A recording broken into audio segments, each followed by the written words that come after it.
Hi everyone, welcome back to my channel. Welcome to Nina's Chelsea Corner. If you're new round here, Chelsea beat Manchester United 1-0 at home to boost and to hopefully encourage us to secure Champions League football.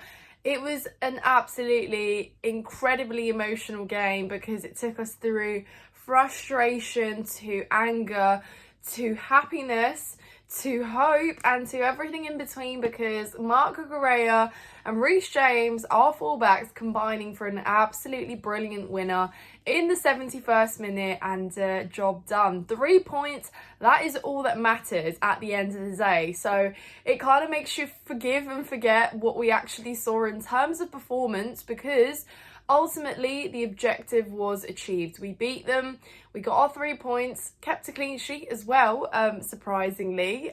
So yeah, we have to just be thrilled and look forwards. There's no time to look back here. We've got an absolutely massive game against Nottingham Forest. Season finale, literally in so many ways, an absolutely massive game for both sides, and it's in our hands. That is the main thing, guys. It is in our hands. So it's all about how much do we want this? How much do we want this? But welcome to the channel if you're new around here, guys. Subscribe to the channel at the end if you enjoy the content.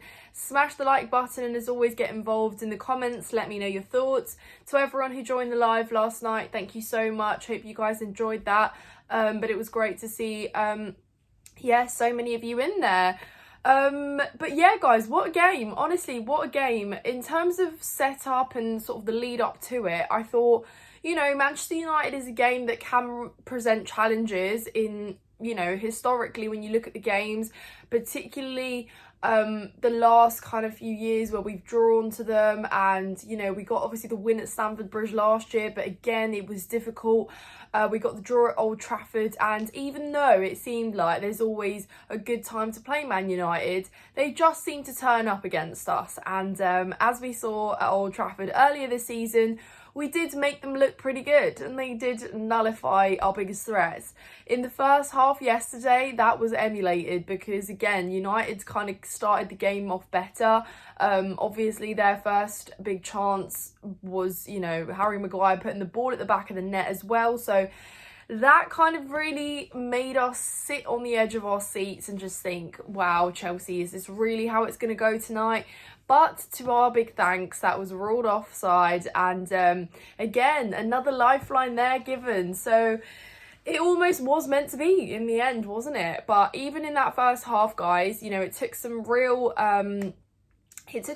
difficulty to just get things going and ticking in terms of rhythm and passes, and we were just very, very inaccurate in a lot of the things that we were doing, and it felt very disconnected. There was only a couple players there that really turned up in that first half, so it was difficult, and it made us worry a little bit, didn't it? But you know, when the wider context comes into play and you're sitting there playing a 16th place Manchester United who have a European final in 5 days, and one leg's basically in there, one eye's basically in there, you know, you expect that if you're the team competing for a Champions League spot and still have something to play for, you would be the better team. But that just wasn't the case in those kind of early exchanges of the game. So it really did make me worry a little bit, I have to say, guys. And a lot of people said, no, like, why would you give up in the first half?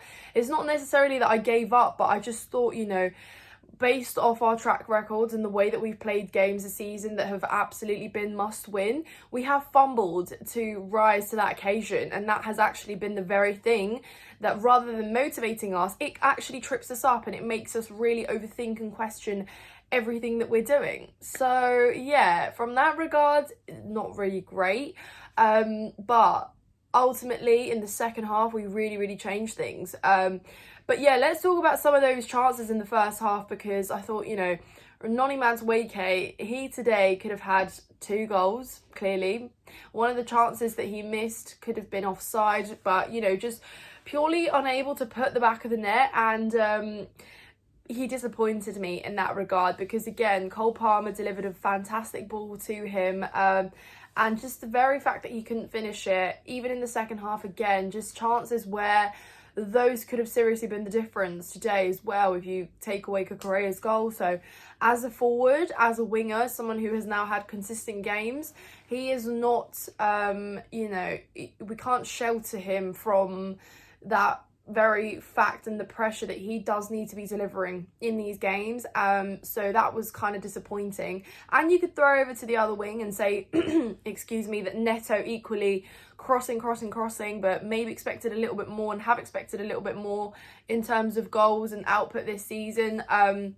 So I just thought for the most part, they could have done a little bit more. It just felt like every time we crossed the ball, and it was either scooped up, it was cleared out, there wasn't, I guess to their, maybe to the benefit of their doubt, I'd say that not having an actual clinical striker in there was quite costly of some of those chances. I thought Tyreek George was very shut out from the game. He pretty much was swallowed in by United's defence, and I think it was pretty easy to nullify him as a player in his position, and I just don't really favour that choice. I think it would be better to opt for Neto through the middle. If you want to start Tyreek George, start him on the wing perhaps.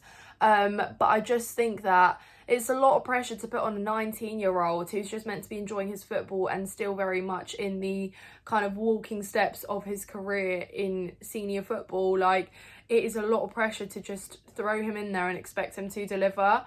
And you can see he was quite frustrated with himself as well when he came off. But what more can you do? That's not on the player. That's on, again, the hierarchy that planned poorly to get ourselves in this position where in such a high stake game with so much at stake, we have to rely on Tyreek George. So that's on them, not on the player. So I feel sorry for Tyreek George, to be honest with you.